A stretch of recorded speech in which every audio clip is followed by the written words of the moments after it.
ni Batangas 1st District Representative Leandro Leviste yung kanyang pag-asa na gamitin ni DPWH Secretary Vince Dizon yung lahat ng chance para masusing suriin yung proposed 2026 budget ng ahensya. So according kay Representative Leviste, napakahalaga na ma-sure na yung funds is mailalaan sa mga projects na tunay na makatutugon sa mga pangunahing pangangailangan nitong mga mamamayan, lalong-lalo na sa mga lugar na nangangailangan ng mga infrastructures at yung mga serbisyong pangkaunlaran. So dagdag pa ng kongresista is suportado naman niya yung mga hakbang ng pamahalaan para mapahusay din yung transparency at accountability sa paggamit nga ng national funds, especially sa mga malalaking agency kagaya na lamang ng DPWH. At kaugnay niya mga kabombo, ito yung naging bahagi ng pahayag ni Representative Leandro Leviste.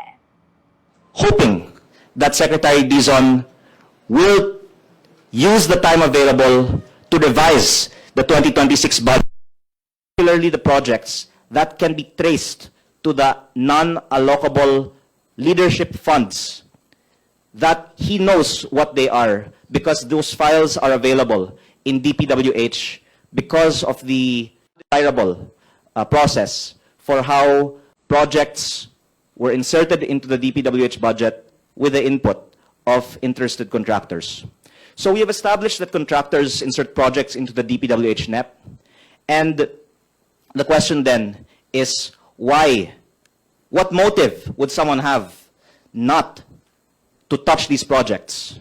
I would add further that Secretary Dizon also added many new projects in the NEP, replacing some projects from Secretary Bonoan, and that information on these projects were committed to be shared in congressional budget hearings, but these have not yet been shared. Secretary Dizon said that, as I will show in a video later, these projects would be disclosed. There were requests by members of Congress for certain budgets to be disclosed. What the past budgets of Secretary Bonoan were, and what the new budget, including that proposed by Secretary Dizon, were. And these are actually derivable from the publicly available data. But for some reason, even after these were publicly committed that they would be shared, they have not yet been shared, and would be very important actually for members of Congress to see if the budget was equitably distributed, and if there is a large allocation in some places, and if we can also see the data on if there was our non-allocable and who is the proponent of those non-allocable projects, then the public could help in scrutinizing if there is some potential interest by some parties for certain projects.